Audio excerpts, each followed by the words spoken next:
Hello friends, welcome to भक्ति with बेनो YouTube channel. आज के इस वीडियो में हम सुनेंगे पौष माह की सोमवती अमावस्या व्रत कथा यानी अमावस्या व्रत कथा। इस साल पौष मास में अमावस्या सोमवार के दिन पड़ रही है। इसकी एक कथा है, आइए सुनते हैं सोमवती अमावस्या व्रत कथा। एक गरीब ब्राह्मण परिवार था। उस परिवार में पति पत्नी एवं उसकी एक पुत्री भी थी। उनकी पुत्री समय के गुजरने के साथ साथ धीरे धीरे बड़ी होने लगी। उस पुत्री में बढ़ती उम्र के साथ सभी स्त्रियोचित सगुणों का विकास हो रहा था। वह कन्या सुंदर, संस्कारवान एवं गुणवान थी, परंतु गरीब होने के कारण उसका विवाह नहीं हो पा रहा था। एक दिन उस ब्राह्मण के घर एक साधु महाराज पधारे। साधु उस कन्या के सेवा भाव से अत्यधिक प्रसन्न हुए। कन्या को लंबी आयु का आशीर्वाद देते हुए साधु ने कहा कि इस कन्या के हाथ में विवाह योग्य रेखा नहीं है। तब ब्राह्मण दंपत्ति ने साधु से इसका उपाय पूछा। कन्या ऐसा क्या करे कि उसके हाथ में विवाह योग बन जाए।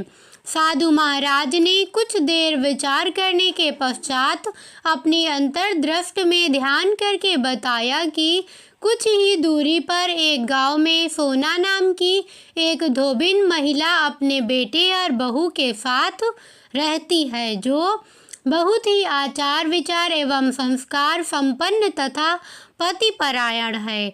यदि यह सुकन्या उस धोबिन की सेवा करे और वह महिला इसकी शादी में अपने मांग का सिंदूर लगा दे तथा उसके बाद इस कन्या का विवाह हो जाए तो इस कन्या का वैधव्य योग मिट सकता है।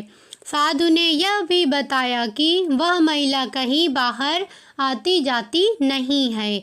यह बात सुनकर ब्राह्मणी ने अपनी बेटी से धोबिन की सेवा करने का प्रस्ताव रखा।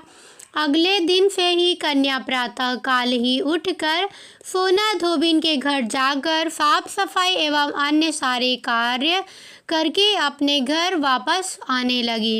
एक दिन सोना धोबिन अपनी बहू से पूछती कि तुम तो सुबह ही उठकर सारे काम कर लेती हो और पता भी नहीं चलता।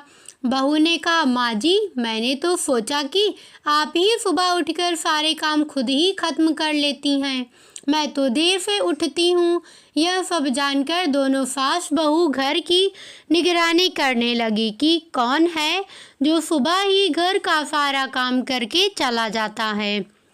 कई दिनों के बाद धोबिन ने देखा कि एक कन्या मुंह ढके अंधेरे में घर में आती है और सारे काम करने के बाद चली जाती है। जब वह जाने लगी तो सोना धोबिन उसके पैरों पर गिर पड़ी। पूछने लगी कि आप कौन हैं और इस तरह छुप कर मेरे घर की चाकरी क्यों करती हैं। तब कन्या ने साधु द्वारा कही गई सारी बात बताई। सोना धोबिन पतिपरायण थी, अतः उसमें तेज था। वह तैयार हो गई। सोना धोबिन के पति थोड़ा अस्वस्थ थे। उसने अपनी बहू से अपने लौट आने तक घर पर ही रहने को कहा। सोना धोबिन ने जैसे ही अपने मांग का सिंदूर उस कन्या की मांग में लगाया, सोना धोबिन का पति मर गया।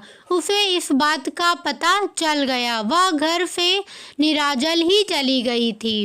यह सोचकर कि रास्ते में कहीं पीपल का पेड़ मिलेगा तो उसे भंवरी देकर और उसकी परिक्रमा करके ही जल ग्रहण करेगी।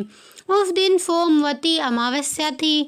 ब्राह्मण के घर मिले पुए पकवान की जगह उसने ईंट के टुकड़ों से 108 बार भंवरी देकर 108 बार पीपल के पेड़ की परिक्रमा की और उसके बाद जल ग्रहण किया। ऐसा करते ही उसके पति के मृत शरीर में वापस जान आ गई।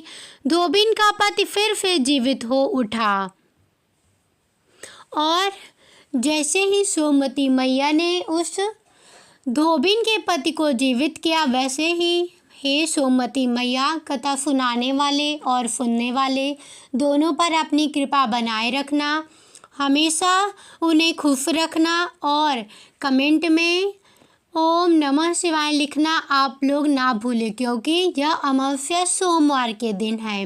लाइक करना, शेयर करना और सब्सक्राइब करना बिल्कुल मत भूलिएगा। धन्यवाद।